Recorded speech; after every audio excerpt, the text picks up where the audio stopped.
Did you know that over 150 years ago, 8 camel drivers and 33 camels came to Australia on the Chinsura sailing ship and disembarked at Port Augusta? And 4 of those cameleers were involved on the Burke and Wills expedition, which is one of Australia's most famous explorations into the outback.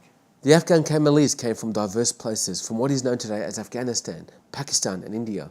They helped open up the interior of Australia and provide supplies to Australian gold mines and help build the overland telegraph, which connected Australia to Europe.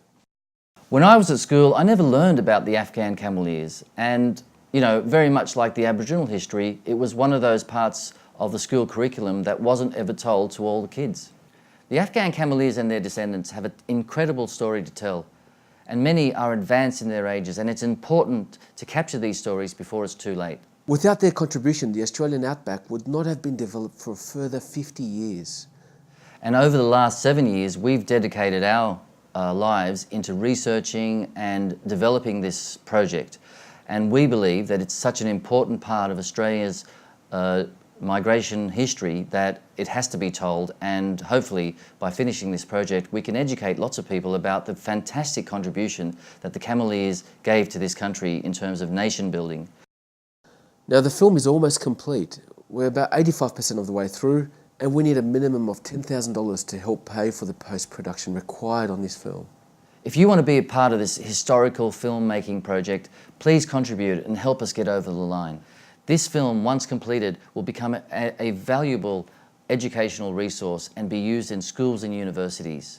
This story must be told before it's too late.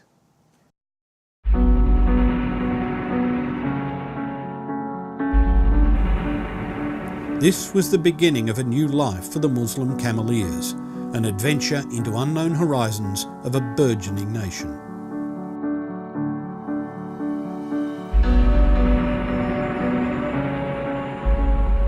Everything was done by hand, and they'd have a box there to help the big boxes up onto the side of the camels, and I think their life was a pretty strenuous one. We had the white people on one side of the railway line, we had the Afghans on the other side. They didn't mix in with the Anglo people, like the white communities. My mother was Aboriginal, yes. My father wanted to marry my mother, which was not allowed because he was Asiatic. The policy was to Europeanise and Christianise mixed blood Aborigines, taking them away from their parents and raising them in missions or orphanages. They were never meant to stay. They were supposed to finish out their contracts and go back.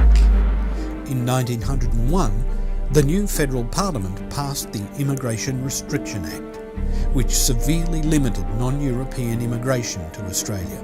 I don't know if they thought they would find themselves living on the edge of society, because this was the rampant age of the White Australia policy, and it was race that decided whether Australia would open its door to you or slam it in your face. Often the conflict was sort of shifted to the newspapers, and you had some fairly unreasonable portrayals of the Afghan people and their way of life. We fear a low, degenerate mongrel race of human beings will follow where they lead, and for the protection of our Anglo-Saxon race, we say emphatically, Hushtar. The term Afghan began to embody a notion of contempt, of racial inferiority, of uncleanliness, brutality, strangeness and fear. Tensions were high, and it didn't take much at all to sort of light the fuse for conflict. On the 5th of June 1901, an Afghan was fired upon and wounded by a white man named Kelly. The reason for this action being that the camels which the Afghan was driving were on the main track and would not give way to the teamster. Next I heard 2 shots, and quickly afterwards 2 more. Then I heard people screaming. And one of those assailants had actually been in the Turkish or the Ottoman Empire army. I must kill you, man, and give my life for my faith.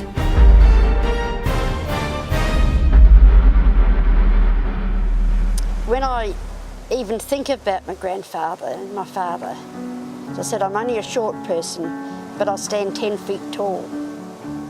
because I have that pride. I'm a Mohammed and I'm proud of it.